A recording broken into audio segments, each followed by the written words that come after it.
ಶ್ರೀ ಗುರುಭ್ಯೋ ನಮಃ. ಪ್ರಾಣದೇವರ ಚಿಂತನೆಯನ್ನು ಮುಂದುವರಿಸ್ತಾ 26ನೇ ಶ್ಲೋಕದಿಂದ ತಾಸಿಗೊಂಬೈನೂರು ಶ್ವಾಸ ಜಪಗಳ ಮಾಡಿ ಬೇಸರದೆ ನಮ್ಮ ಸಲಹುವಿ ಶ್ರೀ ಭಾರತೀಶ ನಿನ್ನಡಿಗೆ ಶರಣೆಂಬೆ. ದಿನದಲ್ಲಿ 21,600 ಅಂದರೆ ಒಂದು ಗಂಟೆಗೆ ಸುಮಾರು 900 ಶ್ವಾಸ ಜಪಗಳನ್ನು ದಾಸರು ಪ್ರಾಣದೇವರು ಮಾಡ್ತಾರೆ ಅನ್ನೋದನ್ನು ದಾಸರಾಯರು ಇಲ್ಲಿ ನಮಗೆ ಹೇಳ್ತಾ ಇದ್ದಾರೆ. ಇದರ ದೀರ್ಘವಾದ ವಿಶ್ಲೇಷಣೆಯನ್ನು ಹರಿಕಥಾಂಸರದಲ್ಲಿ ಜಗನ್ನಾಥ ದಾಸರೇ ಶ್ವಾಸ ಸಂಧಿಯಲ್ಲಿ ನಮಗೆ ಕಟ್ಟಿಕೊಟ್ಟಿದ್ದಾರೆ. ಇಲ್ಲಿ ಒಂದು ಗಂಟೆಗೆ ಸುಮಾರು 900 ಶ್ವಾಸ ಜಪಗಳನ್ನು ಮಾಡಿ ಹೇಗೆ ಮಾಡ್ತೀರಿ? ಅಯ್ಯೋ ಮಾಡಬೇಕಲ್ಲ ಅಂತಲ್ಲ, ಬೇಸರದೆ ಇಷ್ಟು 14 ಲೋಕದ ಎಲ್ಲ ರೀತಿಯ ಜೀವಿಗಳಲ್ಲಿ ಮಾಡ್ತಾರೆ ಇದ್ದರೂ ಕೂಡ ನಿಮಗೆಂದೂ ಅದರಲ್ಲಿ ಬೇಸರ ಇಲ್ಲ. ಭಗವತ್ ಸೇವಾ ಅನ್ನೋ ಭಕ್ತಿಯಿಂದ ಹಂಸ ನಾಮಕ ಭಗವಂತನ ಸೇವಾ ಅನ್ನೋ ದೃಷ್ಟಿಯಿಂದ ಮಾಡ್ತಾ ಇದ್ದೀರಿ. ಸಲಹುವಿ ಶ್ರೀ ಭಾರತೀಶ ನಿನ್ನೆಡೆಗೆ ಶರಣೆಂಬೆ. ಇಂಥ ಮಹಾತ್ಮ್ಯವುಳ್ಳ ನಿಮ್ಮ ಪಾದಗಳಿಗೆ ನಾವು ನಮಸ್ಕಾರ ಮಾಡ್ಬೋದಷ್ಟೇ ಹೊರತು ನಿಮ್ಮ ಮಹಿಮೆಯನ್ನು ನಾವಿನ್ನೇನು ಹೇಳಲಿಕ್ಕೆ ಬರೋದಿಲ್ಲ ಅಂತ ಹೇಳ್ತಾ ಇದ್ದಾರೆ. ಬಲದೇವ ನೀನೆ ಬೆಂಬಲವಾಗಿ ಇರಲು ದುರ್ಬಲ ಕಾಲ ಕರ್ಮ ಕೆಡಿಸೋದೆ ನಿನ್ನ ಹಂಬಲು ಉಳ್ಳ ಜನರ ಜಗದೋಳು. ಹಾಗಾಗಿ ಪ್ರಾಣದೇವರ ಅನುಗ್ರಹ ಇದ್ದವರಿಗೆ ಎಂಥದೇ ದೋಷಗಳು ಕೂಡ ತಟ್ಟೋದಿಲ್ಲ. ಅದು ದುರ್ಬಲವಾದ ಕಾಲ ಅಂತ ಹೇಳ್ತಾರೆ, ಗ್ರಹಗತಿಗಳು ಅಂತ ಹೇಳ್ತಾರೆ, ಅನೇಕ ದುಷ್ಕರ್ಮಗಳ ಒಂದು ಸಂಚಯ ಅನ್ನೋದು ಹೇಳ್ತಾರೆ. ಇವೆಲ್ಲವೂ ಕೂಡ ನಿಮ್ಮ ಅನುಗ್ರಹ ಇದ್ದರೆ ಸಜ್ಜನರಿಗೆ ಯಾವುದೇ ಕೆಡಕು ಉಂಟು ಮಾಡೋದಿಲ್ಲ ಅನ್ನೋದನ್ನು, ಅಂದರೆ ಎಲ್ಲ ಗ್ರಹ ದೋಷಗಳು, ನಮ್ಮ ದುರ್ಬಲ ಕಾಲಗಳು, ದುರ್ಬಲ ಸಮಯಗಳಲ್ಲೂ ಕೂಡ ಪ್ರಾಣದೇವರೇ ನಮಗೆ ನಿಜವಾದ ಬಲ ಅನ್ನೋದನ್ನು ಇಲ್ಲಿ ಜ್ಞಾಪಿಸ್ದ. ಕೆಡಿಸೋದೆ ನಿನ್ನ ಹಂಬಲು ಉಳ್ಳ ಜನರ ಜಗದೊಳು. ಹಾಗಾಗಿ ನಿಮ್ಮ ಹಂಬಲವುಳ್ಳ, ನಿಮ್ಮಲ್ಲಿ ನಿರಂತರ ಭಕ್ತಿಯನ್ನು ಮಾಡುವ ಸಜ್ಜನರಿಗೆ ಇವ್ಯಾವೂ ಕೂಡ ಏನೂ ಮಾಡಲಾರವು ಅನ್ನೋ ಭರವಸೆಯನ್ನು ದಾಸರು ನಮಗಿಲ್ಲಿ ಕೊಡ್ತಾರೆ. ಹಲವನುಂಡು ಪಾಲಿಸಿದೆ ಜಗವ ಕರುಣಾಳು ಪವಮಾನ ವಿಜ್ಞಾನ ಭಕುತಿ ಶ್ರೀಲೋಲನಲ್ಲಿ ಕೊಟ್ಟು ಸಲಹಯ್ಯ. ಇಡೀ ಜಗತ್ತನ್ನೇ ಏನು ಅಮೃತಮಥನ ಕಾಲದಲ್ಲಿ ಉಂಟಾದ ಮಹಾವಿಷ ಇದೆ ಅದನ್ನು ಉಂಡು ರಕ್ಷಣೆ ಮಾಡಿರೋ ನಿಮಗೆ, ಪವಮಾನರಾದ ನಿಮಗೆ ಯಾವುದೇ ಒಂದು ದೋಷಗಳು ಹೇಗೆ ತಟ್ಟತ್ತೆ? ಅಂತಹ ನೀವು ನಮ್ಮಲ್ಲಿ ವಿಜ್ಞಾನ ಭಗುತಿ ಶ್ರೀಲೋಲನಲ್ಲಿ ಕೊಟ್ಟು ಸಲಹಯ್ಯ. ಮೊದಲೇ ಹೇಳಿದ್ದೆ, ಈ ಶ್ಲೋಕದ ಮೊದಲನೆಯಲ್ಲೇ ನಾವು ಚಿಂತಿಸಿದ್ದೇವೆ. ವಿಜ್ಞಾನ ಅಂದರೆ ವಿಶೇಷವಾದ ಜ್ಞಾನ, ಯಾವುದರಿಂದ ಭಗವಂತನ ಸಾಕ್ಷಾತ್ಕಾರ ಉಂಟಾಗುತ್ತೋ ಅಂತಹ ಜ್ಞಾನ ವಿಜ್ಞಾನ. ಇಂಥ ವಿಶೇಷವಾದ ಜ್ಞಾನವನ್ನು ಮತ್ತು ತನ್ಮೂಲಕವಾಗಿ ಉತ್ತಮವಾದ ಭಕುತಿಯನ್ನು ಶ್ರೀಲೋಲನಲ್ಲಿ ಭಗವಂತನಲ್ಲಿ ಕೊಟ್ಟು ನಮ್ಮನ್ನು ರಕ್ಷಣೆ ಮಾಡಿರಿ ಅಂತ ಪ್ರಾರ್ಥನೆ. ವಾತಾತ್ಮಜನ ನಿನ್ನ ಪ್ರೀತಿಯನೆ ಪಡೆದ ಖದ್ಯೋತನಂದನನ ಪೊರೆದಂತೆ ಪೊರೆಯನ್ನ ನೀ ನಿಂತು ಕ್ಷಣದಲ್ಲಿ ಕೃಪೆಯಿಂದ. ವಾತಾತ್ಮಜನೆ, ಪ್ರಾಣದೇವರ ಮಗನೇ, ನೀ ಪ್ರೀತಿಯನ್ನೇ ಪಡೆದ ಖದ್ಯೋತನಂದನನ ಪೊರೆದಂತೆ, ನಿನ್ನ ಪ್ರೀತಿಯನ್ನು ಗಳಿಸಿರುವಂಥ ಸಾಕ್ಷಾತ್ ಗಣಪತಿಯನ್ನು ರಕ್ಷಣೆ ಮಾಡಿದಂತೆಯೇ ನೀ ನಿಂತು ಕ್ಷಣದಿ ಕೃಪೆಯಿಂದ ನನ್ನನ್ನು ಕೂಡ ನನ್ನನ್ನು ರಕ್ಷಣೆ ಮಾಡು. ಕ್ಷಣದಿ ಕೃಪೆಯಿಂದ ಪ್ರತಿ ಕ್ಷಣವೂ ನಿನ್ನ ಕಾರುಣ್ಯದ ಒಂದು ಛಾಯೆ ಅನ್ನೋದು ನನ್ನ ಮೇಲೆ ಇರಲಿ ಅಂತ ದಾಸರು ಪ್ರಾರ್ಥಿಸ್ತಾರೆ. ಅಪರಾಜಿತನೆ ಮನದೊಳ ಅಪರೋಕ್ಷವಿತ್ತೆನಗೆ ಅಪವರ್ಗದಲ್ಲಿ ಸುಖವೀಯೋ ನೀ ಭಾವಿ ಲೋಕ ಪಿತಾಮಹನೇ ದಯವಾಗೋ. ಅಪರಾಜಿತನೆ, ಹಾಗಾಗಿ ನಿಮಗೆ ಪರಾಜಯ ಅನ್ನೋದು ಇಲ್ಲೇ ಇಲ್ಲ. ಇಂತಹ ಅಪರಾಜಿತರಾದ ನೀವು ಮನದೊಳಗೆ ಅಪರೋಕ್ಷವಿತ್ತೆನಗೆ, ಕೊನೆಯಲ್ಲಿ ಏನು ಈ ಜ್ಞಾನ ಭಕುತಿಗೆಲ್ಲ ಫಲ ಏನು? ಭಗವಂತನ ದರ್ಶನ. ಅಂತಹ ಭಗವಂತನ ದರ್ಶನವನ್ನು ಕೊಟ್ಟು ಅಪವರ್ಗದಲ್ಲಿ ಸುಖವೀಯೋ, ನನಗೆ ನಿರಂತರವಾದ ಸುಖ ಅನ್ನೋದನ್ನು ಕೊಟ್ಟು ಭಾವಿ ಲೋಕ ಪಿತಾಮಹನೇ ದಯವಾಗೋ. ಕೊನೆಯಲ್ಲಿ ಇದೆಲ್ಲರ ಫಲಶ್ರುತಿಯಂತೆ ನನಗೆ ಅಪರೋಕ್ಷ ಜ್ಞಾನವನ್ನು ಕೊಟ್ಟು ತನ್ಮೂಲಕ ಈ ಸಂಜಾತ ಆಗಾಮಿ ಕರ್ಮಗಳ ಒಂದು ಬಲೆಯಿಂದ ನನ್ನನ್ನು ಬಿಡಿಸಿ ಅನುಗ್ರಹ ಮಾಡು. ಯಾಕೆ ಅಂದರೆ ನೀವು ಭಾವಿ ವಿರಂಚಿಗಳು, ಬ್ರಹ್ಮಪಟ್ಟಕ್ಕೆ ಬರುವವರು, ನೀವೇ ನಮಗೆ ಮುಂದೆ ಮೋಕ್ಷಕ್ಕೆ ದಾರಿಯನ್ನು ತೋರಿಸಿಕೊಡುವವರು. ಅದಕ್ಕೆ ಪೂರಕವಾದ ಜ್ಞಾನವನ್ನು ಕೊಟ್ಟು ಅನುಗ್ರಹ ಮಾಡಿರಿ ಅಂತ ಪ್ರಾರ್ಥನೆ. ಬುದ್ಧಿಬಲ ಕೀರ್ತಿ ಪರಿಶುದ್ಧ ಭಕ್ತಿ ಜ್ಞಾನ ಸದ್ವೈರ್ಯ ಜಾಡ್ಯ ಆಯುಷ್ಯವಿತ್ತಭಿವೃದ್ಧಿ ಐದಿಸುವಿ ಪವಮಾನ. ಬುದ್ಧಿರ್ಬಲಂ ಯಶೋಧೈರ್ಯಂ ನಿರ್ಭಯತ್ವಂ ಅರೋಗತ ಅಜಾಡ್ಯಂ ವಾಕ್ಪಟುತ್ವಂ ಚ ಹನುಮತ್ ಸ್ಮರಣಾತ್ ಭವೇತ್ ಅಂತ ಏನಿದೆ ಅದರನ್ನೇ ಇಲ್ಲಿ ದಾಸರು ಅನುವಾದ ಮಾಡಿದ್ದಾರೆ. ಬುದ್ಧಿ, ಬಲ, ಕೀರ್ತಿ, ಪರಿಶುದ್ಧ ಜ್ಞಾನ, ಪರಿಶುದ್ಧ ಭಕ್ತಿ, ಜ್ಞಾನ, ಸದ್ವೈರಾಗ್ಯ, ಅಜಾಡ್ಯ, ಆಯುಷ್ಯ ಈ ಎಲ್ಲವೂ ಕೂಡ ನಿಮ್ಮಿಂದನೇ ನಮಗೆ ಸಿಗೋದು. ಮಹಾಭಾರತದಲ್ಲೂ ಕೂಡ ಭೀಮನನ್ನು ಪ್ರತಿಪಾದಿಸೋ 10 ಗುಣಗಳು ಅಂತ ಇವನ್ನೇ ಚಿಂತನೆ ಮಾಡ್ತಾರೆ. ಹೀಗೆ ಇವುಗಳಿಗೆಲ್ಲ ಅಭಿಮಾನಿಗಳೇ ನೀವು. ಹಾಗಾಗಿ ಇವನ್ನು ನಮಗೆ ಕೊಟ್ಟು ನಮ್ಮನ್ನು ಅಭಿವೃದ್ಧಿಯನ್ನುಂಟು ಮಾಡಿರಿ ಅಂದ್ರೇನೋ ನಮ್ಮ ಜೀವದ ಉದ್ಧಾರದ ಗತಿಯನ್ನು ನೀವು ತೆರೆಯಿರಿ ಅಂತ ಪ್ರಾರ್ಥನೆಯನ್ನು ಮಾಡ್ತಾರೆ. ದ್ರೌಪದಿ ರಮಣ ವಿಜ್ಞಾಪಿಸುವೆ ನಿನ್ನಡಿಗೆ, ತಾಪತ್ರಯಗಳ ಭಯಶೋಕ ಪರಿಹರಿಸಿ ಶ್ರೀಪತಿಯ ಧ್ಯಾನ ಸುಖವೀಯೋ. ದ್ರೌಪದಿಯ ಒಡೆಯ ಅಂತ ಅದಕ್ಕೆ ಭೀಮನನ್ನು ಪ್ರತಿಪಾದಿಸೋ ಈ ಗುಣವನ್ನೇ ಮೇಲೆ ಹೇಳಿದ್ದಾಗಿ ಭೀಮನ ಸ್ಮರಣೆಯನ್ನು ಮಾಡಿಕೊಂಡು ದ್ರೌಪದಿ ರಮಣ ಅಂತ ನಿಮ್ಮಲ್ಲಿ ಪ್ರಾರ್ಥಿಸ್ತೇನೆ. ನಿಮ್ಮ ಅಡಿಗೆ ನನ್ನ ಒಂದು ಪ್ರಾರ್ಥನೆ ಇದೆ. ಏನು? ತಾಪತ್ರಯಗಳು ಏನಿದೆ, ಆಧ್ಯಾತ್ಮಿಕ, ಆದಿಭೌತಿಕ ಮತ್ತು ಆದಿದೈವಿಕವಾದ ತಾಪಗಳು ಅಂತ ಏನು ಈ ಜೀವಿಗಳನ್ನು ಕಾಡ್ತಾವೆ ಅವನ್ನು ಭಯ ಮತ್ತು ಶೋಕ, ದುಃಖ ಇವೆಲ್ಲವನ್ನು ಪರಿಹರಿಸಿ ಶ್ರೀಪತಿಯ ಧ್ಯಾನ ಅನ್ನೋ ಸುಖವನ್ನು ನಮಗೆ ಕೊಟ್ಟು ಅನುಗ್ರಹಿಸಿರಿ. ಪಾಲ್ಗಡಲ ಮಗಳಾಳ್ದ ನಾಳ್ಗಳೊಳಗ ಪ್ರತಿಮ ಓಲೈಪ ಜನರ ಸಲಹೆಂದು ಭಿನ್ನೈಪೆ ಫಲ್ಗುಣಾಗ್ರಜನೆ ಪ್ರತಿದಿನ. ಪಾಲ್ಗಡಲ ಮಗಳಾಳ್ದ ಅಂದರೆ ಲಕ್ಷ್ಮೀದೇವಿ ಪಾಲ್ಗಡಲ ಮಗಳು. ಅವಳನ್ನು ಆಳುವ ನಾಳುಗಳೊಳ ಅಪ್ರತಿಮನಾದ ಯಾರು ಭಗವಂತನ ಓಲೈಪ, ಭಗವಂತನನ್ನು ಯಾರು ಸ್ತುತಿಸ್ತಾರೆ ಅಂತಹ ಜನರ ಅಂತಹ ಸಜ್ಜನರನ್ನು ಸಲಹಿರಿ, ರಕ್ಷಣೆ ಮಾಡಿರಿ ಅಂತ ಪ್ರಾರ್ಥನೆ ಮಾಡ್ತೇನೆ. ಫಲ್ಗುಣಾಗ್ರಜನೆ ಅರ್ಜುನನ ಅಣ್ಣನಾದ ಭೀಮರೂಪನೇ ನಿನ್ನನ್ನು ಪ್ರಾರ್ಥನೆ ಮಾಡ್ತೇನೆ ಅಂತ ಹೇಳ್ತಾ ಇದ್ದಾರೆ ದಾಸರು. ಅದ್ವೈತ ಮತ ವಿಪಿನ ಪ್ರಧ್ವಂಸಕಾನಲನೆ ಮಧ್ಯಗೇಹಾಕ್ಯ ದ್ವಿಜಪತ್ನಿ ಜಠರದೊಳು ಉದ್ಭವಿಸಿ ಮೆರೆದೆ ಜಗದೋಳು. ಹೀಗೆ ಮೊದಲೇ ಉಲ್ಲೇಖಿಸಿದ ಶ್ವಾಸಜಪಾದಿ ಪ್ರಾಣರೂಪದ ಮಹಿಮೆಯನ್ನು ಹೇಳಿದ್ದಲ್ಲದೆ ಇಲ್ಲಿ ಭೀಮರೂಪದ ಚಿಂತನೆಯನ್ನು ಮಾಡಿದರು. ಮುಂದೆ ಮಧ್ವರ ಚಿಂತನೆಯನ್ನು ಮಾಡ್ತಾ ಹೋಗ್ತಾರೆ ದಾಸರು. ಅದ್ವೈತ ಮತ ವಿಪಿನ ಪ್ರಧ್ವಂಸಕಾನಲನೆ ಮಧ್ಯಗೇಹಾಕ್ಯ ದ್ವಿಜಪತ್ನಿ ಜಠರದೊಳು ಉದ್ಭವಿಸಿ ಮೆರೆದೆ ಜಗದೋಳು.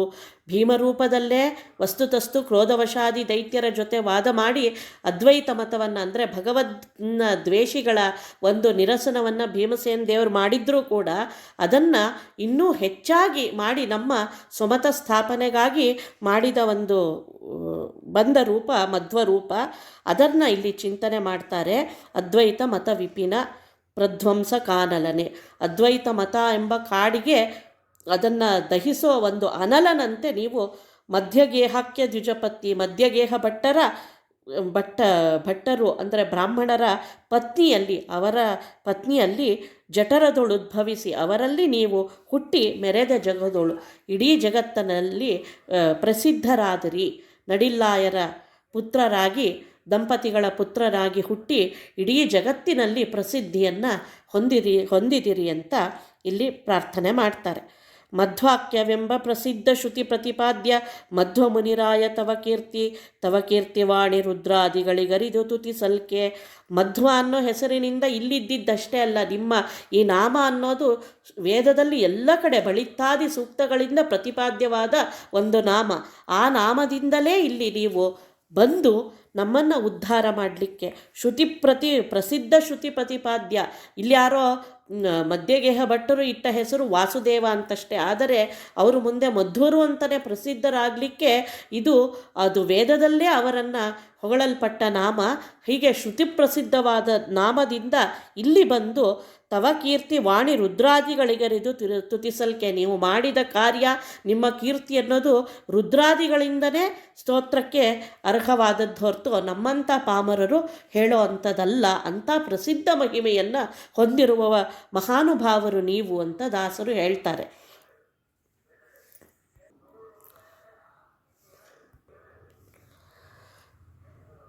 ಕುಡಿಸೆ ಬೀಜದಿ ಪಿತನ ಋಣವತಿದ್ದಿದ ಪೂರ್ಣ ಗುಣವಂತ ಗುರುವೆ ದಯವಾಗೋ ನೀನೆನ್ನ ಋಣ ಮೂರರಿಂದ ಗೆಲಿಸಯ್ಯ.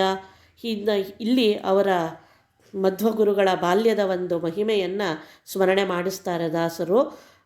ಅವರು ಸಣ್ಣವರಿದ್ದಾಗ ಅವರ ಒಂದು ಪೋಷಣೆಗೆ ಅಂತಲೇ ಅವರ ತಂದೆ ಮೂಡಿಲ್ಲಾಯರು ಅವರ ಮನೆಯ ಪೂರ್ವದಲ್ಲಿರುವವರಿಂದ ಒಂದು ಹಸುವನ್ನು ಏನು ತಗೊಂಡಿರ್ತಾರೆ, ಆ ಹಸುವಿನ ಸಾಲವನ್ನು ಮತ್ತೆ ತೀರಿಸಿ ಅಂತ ಅವರು ಬಂದಾಗ ಹುಣಿಸೆ ಬೀಜದ ರೂಪದಲ್ಲಿ ಕೊಟ್ಟು ಅವರ ಋಣವನ್ನು ಪರಿಹಾರ ಮಾಡಿದರು. ಹುಣಿಸೆ ಬೀಜ ಅಂತ ಕೊಟ್ಟಿದ್ದಷ್ಟೇ ತನ್ಮೂಲಕವಾಗಿ ಅವರ ಸಂಸಾರವನ್ನೇ ದೂರ ಮಾಡಿದ ಮಹಾಕೀರ್ತಿ ಮಧ್ವರದ್ದು.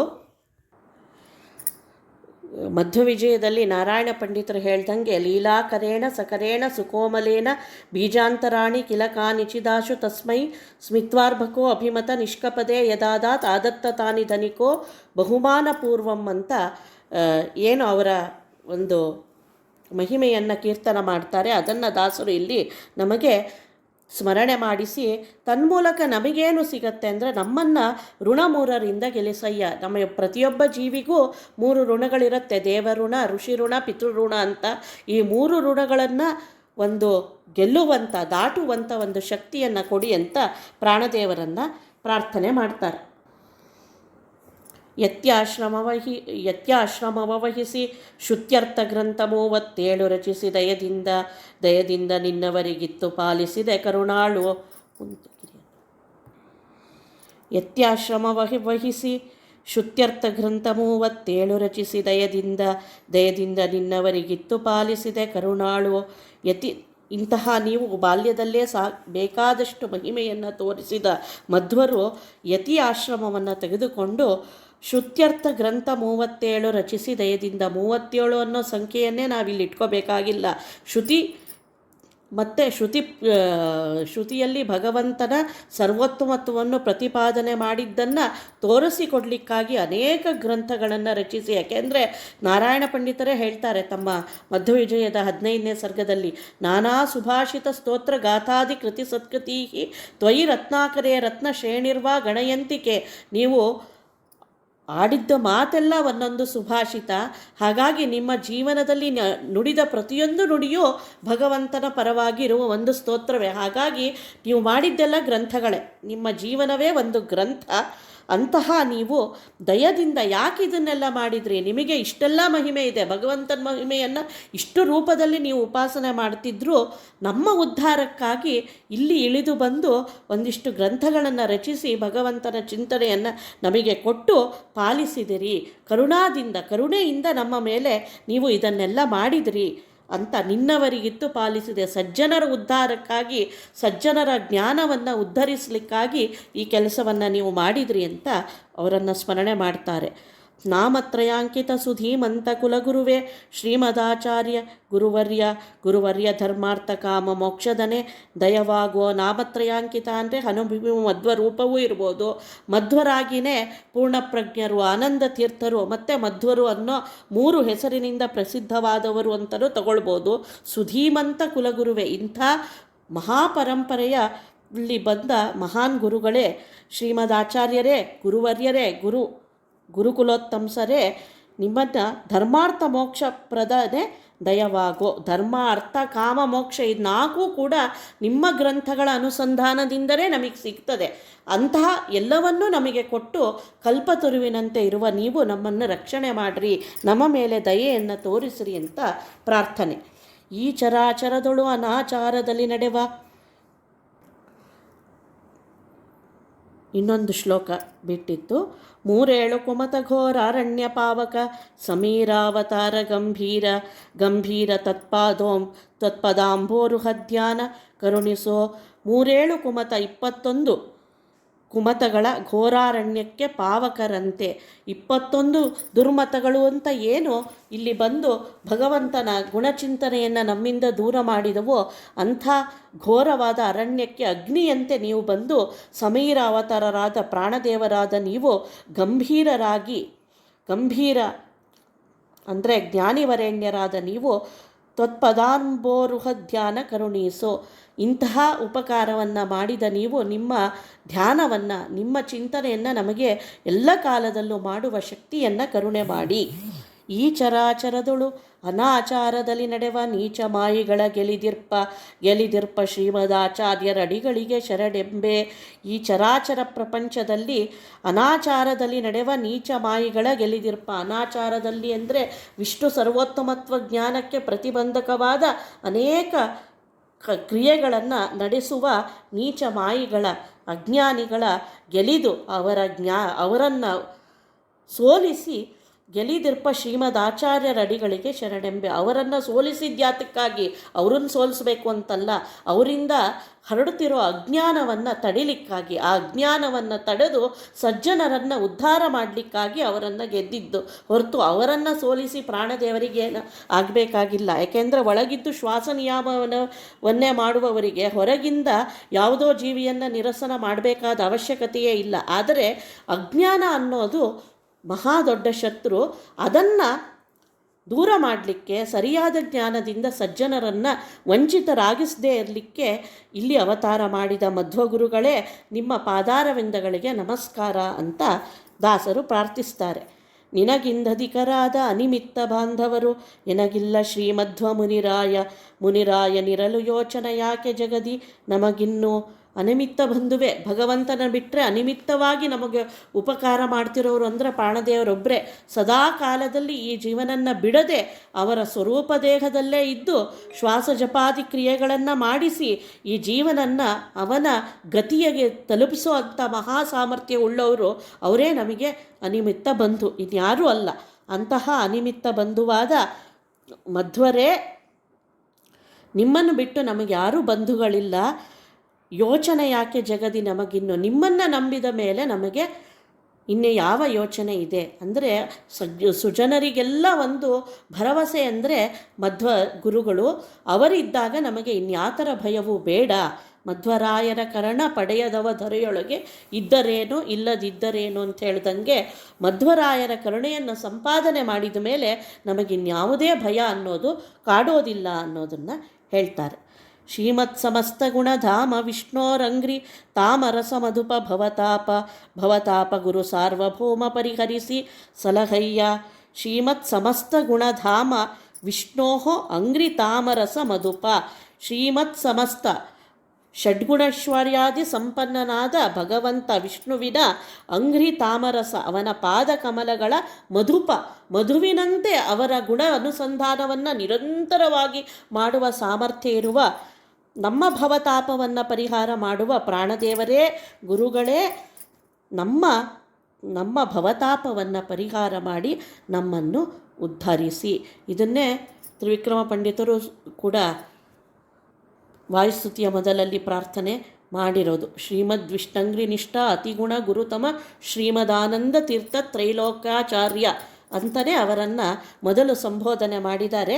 ಹಾಗಾಗಿ ಭಗವಂತನ ಗುಣಾನುಸಂಧಾನದಿಂದ ಭಕ್ತಿಭರಿತರಾದ ನೀವು ನಮ್ಮ ಭವತಾಪವನ್ನು ಪರಿಹರಿಸೋಕ್ಕೆ ಸಾಮರ್ಥ್ಯವುಳ್ಳವರು, ದಯಮಾಡಿ ನಮ್ಮನ್ನು ರಕ್ಷಿಸಿರಿ ಅಂತ ದಾಸರು ಪ್ರಾರ್ಥಿಸಿದ್ದಾರೆ. ಉದ್ಧರಿಪುದೆನ್ನ ಹನುಮದ್ ಭೀಮಸೇನ ಗುರು ಮಧ್ವ ಮುನಿರಾಯ ಕವಿಗೇಯ ಎನ್ನ ದುರ್ಬುದ್ಧಿಗಳ ಬಿಡಿಸೋ ದಯದಿಂದ. ಹಾಗಾಗಿ ನಾವು ನಿಮ್ಮಲ್ಲಿ ಏನು ಪ್ರಾರ್ಥನೆ ಮಾಡೋಕ್ಕೆ ಸಾಧ್ಯ? ಇಷ್ಟೆಲ್ಲ ಶ್ರುತಿ ಪ್ರತಿಪಾದ್ಯ ಗುಣಗಳನ್ನು ಹೊಂದಿರುವ ಮಹಾಮಹಿಮರು ನೀವು. ನಿಮ್ಮಲ್ಲಿ ನಾವು ಏನು ಪ್ರಾರ್ಥನೆ ಮಾಡ್ಕೋಬೋದು ಅಂದರೆ ಉದ್ಧರಿಪುದೆನ್ನ, ನಮ್ಮನ್ನು ಉದ್ಧಾರ ಮಾಡಿರಿ. ಈ ಒಂದು ಒಳ್ಳೆಯ ಶರೀರದಲ್ಲಿ ಒಳ್ಳೆಯ ಜನ್ಮದಲ್ಲಿ ನಮ್ಮನ್ನು ತಂದಿದ್ದೀರಿ, ಹರಿಗುರುಗಳ ಚಿಂತನೆಯನ್ನು ಕೊಟ್ಟಿದ್ದೀರಿ. ತನ್ಮೂಲಕವಾಗಿ ನಿರಂತರವಾಗಿ ಈ ಜ್ಞಾನವನ್ನು ನಮ್ಮಲ್ಲಿ ಹೆಚ್ಚು ಮಾಡಿ ಉದ್ಧಾರ ಮಾಡಿ. ಹನುಮದ್ ಭೀಮ ಮಧ್ವ ಗುರುರಾಯ 3 ರೂಪಗಳಿಂದ ಅನೇಕ ಮಹಿಮೆಗಳನ್ನು ತೋರಿಸಿ ನಮ್ಮನ್ನು ರಕ್ಷಣೆ ಮಾಡಿರುವ ಗುರುಗಳೇ, ಕವಿಗೇಯರು. ನೀವ್ಯಾರೋ ಜ್ಞಾನಿಗಳಿಂದ ಸಂಸೇವಿತರು. ಕವಿಗಳು ಅಂದರೆ ಯಾರೋ? ರುದ್ರಾದಿ ದೇವತೆಗಳು, ಎಲ್ಲ ದೇವತೆಗಳಿಗೂ ಗುರುಗಳು ನೀವು. ಸಾಕ್ಷಾತ್ ರುದ್ರದೇವರಿಗೆ ನೀವು ಪಾಠವನ್ನು ಮಾಡಿರುವಂಥ ಮಹಾಮಹಿಮರು. ಹಾಗಾಗಿ ಜ್ಞಾನಿಗಳಿಂದ ಸೇವ್ಯರಾದ ನಿಮ್ಮನ್ನು ನಮ್ಮಂಥ ಪಾಮರರು ಇನ್ನೇನು ಪ್ರಾರ್ಥನೆ ಮಾಡ್ಬೋದು? ಎನ್ನ ದುರ್ಬುದ್ಧಿಗಳ ಬಿಡಿಸೋ ದಯದಿಂದ, ನನ್ನ ದುರ್ಬುದ್ಧಿಯನ್ನು ಬಿಡಿಸಿ ನನಗೆ ಉದ್ಧಾರದ ಮಾರ್ಗವನ್ನು ತೋರಿಸು ಅಂತ ಕೇಳ್ಕೊಳ್ಳೋದು. ನಮೋ ನಮೋ ಭಾರತೀ ರಮಣ ಹನುಮದ್ ಭೀಮಯತಿ ಕುಲೋತ್ತಂಸ ಗುರುಮಧ್ವ ದುರ್ವಾದಿ ತಿಮಿರ ಮಾರ್ತಾಂಡ ಸುರಶುಂಡ. ನಮೋ ನಮೋ. ನಿಮಗೆ ಹೀಗೆ ಪ್ರಾರ್ಥನೆ ಮಾಡ್ಕೋಬೋದು, ನಿರಂತರವಾಗಿ ನಿಮಗೆ ನಮಸ್ಕಾರ ಮಾಡ್ಬೋದು. ಇಷ್ಟೇ ನಮ್ಮ ಕೈಲಾಗುತ್ತದೆ. ಯಾಕೆಂದರೆ ನಿಮ್ಮಂಥ ಗುಣಭರಿತರಾದವರನ್ನು ಇನ್ನೂ ಜ್ಞಾನಪೂರ್ವಕವಾಗಿ ಚಿಂತನೆ ಮಾಡೋ ಶಕ್ತಿ ನಮಗಿಲ್ಲ. ಹಾಗಾಗಿ ನಿಮ್ಮನ್ನು ಪದೇ ಪದೇ ರೂಪಾವತಾರರೇ, ಭೀಮರೇ, ಯತಿಕುಲೋತ್ತಮ, ಯತಿಗಳಲ್ಲೇ ಉತ್ತಮರಾದ ಮಧ್ವರೇ, ದುರ್ವಾದಿ ತಿಮಿರ ಮಾರ್ತಾಂಡ, ದುರ್ವಾದಿಗಳು ಎಂಬ ಕತ್ತಲಿಗೆ ಸೂರ್ಯನಂತೆ ಇರುವ ಸುರಶೌಂಡ, ದೇವತೆಗಳಲ್ಲೆಲ್ಲ ಶ್ರೇಷ್ಠರಾದ ಭಾರತೀ ರಮಣ ಪ್ರಾಣದೇವರೇ, ನಿಮಗೆ ನಮ್ಮ ಅನಂತ ನಮಸ್ಕಾರಗಳು. ಅದನ್ನೇ ಮಧ್ವವಿಜಯದಲ್ಲಿ ಕೊನೆಯಲ್ಲಿ ನಮೋ ನಮೋ ನಾಥ, ನಮೋ ನಮಸ್ತೆ, ನಮೋ ನಮೋ ರಾಮ, ನಮಸ್ತೆ ಪುನಃ ಚರಣಾರವಿಂದಂ ನಮಾಮಿ ನೇತೇತಿ ನಮನ್ಸರೇಮೆ ಅಂತ ಅವರು ಭಗವಂತನಲ್ಲಿ ಹೇಗೆ ಸಮರ್ಪಣ ಬುದ್ಧಿಯಿಂದ ಪ್ರಾಣದೇವರು ಇದ್ದರೋ ಆ ರೀತಿಯಲ್ಲಿ ನಾವು ನಿಮ್ಮನ್ನು ಶರಣು ಹೊಂದಿದ್ದೇವೆ, ನಮ್ಮನ್ನು ರಕ್ಷಣೆ ಮಾಡಿರಿ ಅಂತ ಕೇಳ್ಬೋದು. ನಮ್ಮ ಗುರುಗಳ ಪಾದ ಒಮ್ಮೆ ನೆನೆಯಲು ಜನ್ಮಕೃತ ಪಾಪ ಪರಿಹಾರವಾಗಿ ಸದ್ಬ್ರಹ್ಮ ಪದದಲ್ಲಿ ಸುಖಿಸೋರು.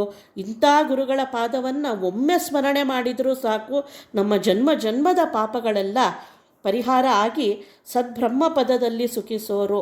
ಅಂದರೆ ಬ್ರಹ್ಮಪದ ಅಂದ್ರೇನು? ಮೋಕ್ಷವೇ.